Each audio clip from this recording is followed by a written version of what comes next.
This is my delicious must-try ginger garlic marinated chicken with fried rice recipe. It's a quick and easy dish to put together. But most importantly, it's filling with ingredients that you probably have in your fridge already. But the star of this recipe is of course this amazing marinated chunks of chicken thighs. And the fried rice I can eat every day. And many times people ask me tips on how to know if their fried rice is ready to serve. Well, I'm going to show you. Hey everyone, my name is Wally. I like it, I cook it, and I share it. This is a great combination for weekend dinners or for if you want to make a box lunch to take back to work. Whatever it is, you're going to love this recipe. So let's do this. And we're going to start with the chicken thighs first because it does take some time to marinate. To speed up the marinade, poke some holes into the chicken thighs. One side is enough. If you want to marinate overnight, which is what I recommend, you can skip this part. So this is going to help deliver those flavors. Just one side of the chicken is enough. Cut these chicken thighs up into 1-inch chunks. So when you cook it, it is big enough to retain its juiciness. Just snip off the excess fat and skin.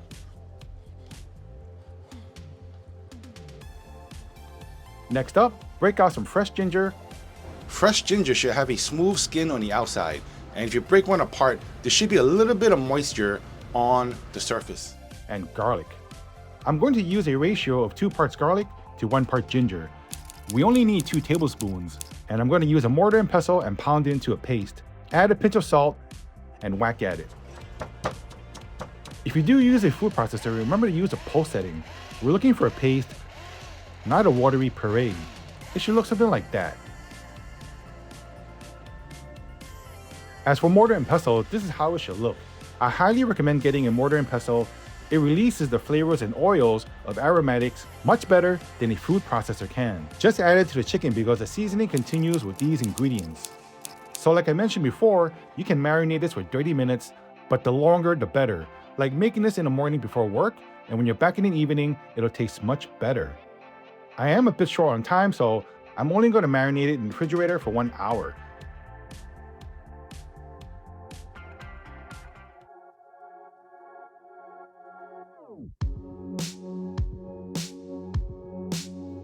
Alright, 1 hour is up.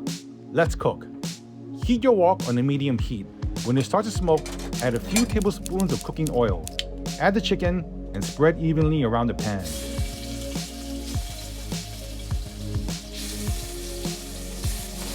Remember to leave out the excess ginger and garlic because that stuff will burn too fast in the pan.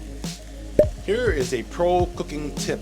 Because that chicken was in the refrigerator for a little while, make sure that you leave it out on the countertop. Let it come up to room temperature before you cook it. After 30 to 45 seconds, flip to the other side and stir. We're looking to put a nice color on that chicken, and that dark soy sauce really helps a lot. You can cook the chicken until it's completely done. Total time should be around 3 or 4 minutes. Remove the chicken and set aside. Just look at this. This is good enough to eat as is. Now, let's get to work on the fried rice. Break out 2 large eggs and just slightly scramble. On a clean pan, heat it on medium.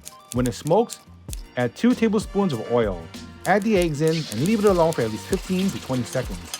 Let it cook and set, and then scramble.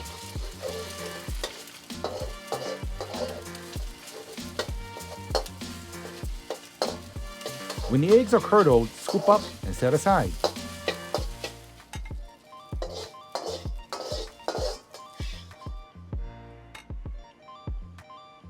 Now we're going to use the same pan but clean out the leftover egg bits. Add another few tablespoons of cooking oil and heat your pan on a low heat. Chop up some spring onions, separating the whites from the green. Add the white section to the oil and stir around. It'll flavor that oil. And just stir around for 10 seconds. Then, here comes the rice. I'm using 400 grams of stale jasmine rice. Gently tap the rice down and increase the heat to a medium or high heat setting. We're gonna fry this rice to perfection. This recipe will be enough to serve 2 people. For me, Thai jasmine rice is the gold standard for fried rice.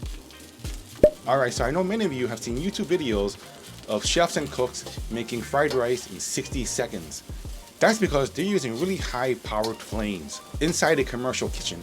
But at home, we don't have that kind of firepower. There is no hard and fast rule when your fried rice is ready at home, but I'll show you a key sign. About half a teaspoon of salt, quarter teaspoon of ground white pepper. Now I'm gonna drop in my eggs, stir that around. Stir around once in a while. You don't need to do it all the time. You gotta give the rice some time to fry. If you find that your rice is burning too fast, then lower the heat a little. You gotta be proactive when cooking. Now add a few teaspoons of soy sauce directly onto the hot pan. That heat is gonna activate the soy flavors. Mix well again. So far, this rice has been frying for around 3 minutes. Okay, so how do you know if your fried rice is ready? You see little bits of rice jumping around, hopping around. That's because a lot of the moisture has been expelled out of the rice. So this fried rice is ready probably around maybe another 30 to 45 seconds. So right now, I'm also adding in 100 grams of mixed vegetables, along with my cooked ginger marinated chicken, as well as bean sprouts I got left over in my fridge. Always taste your food before eating it or serving it to your friends. All right, let's give it a try now. It's good, but I forgot something. Plus a little dash of MSG for good measure. Don't forget to add the chopped spring onion leaves. Look at that. I tell you, this looks way better now. But remember, I do make deliveries, I take Bitcoins and Camels as payment. See you all in the next one.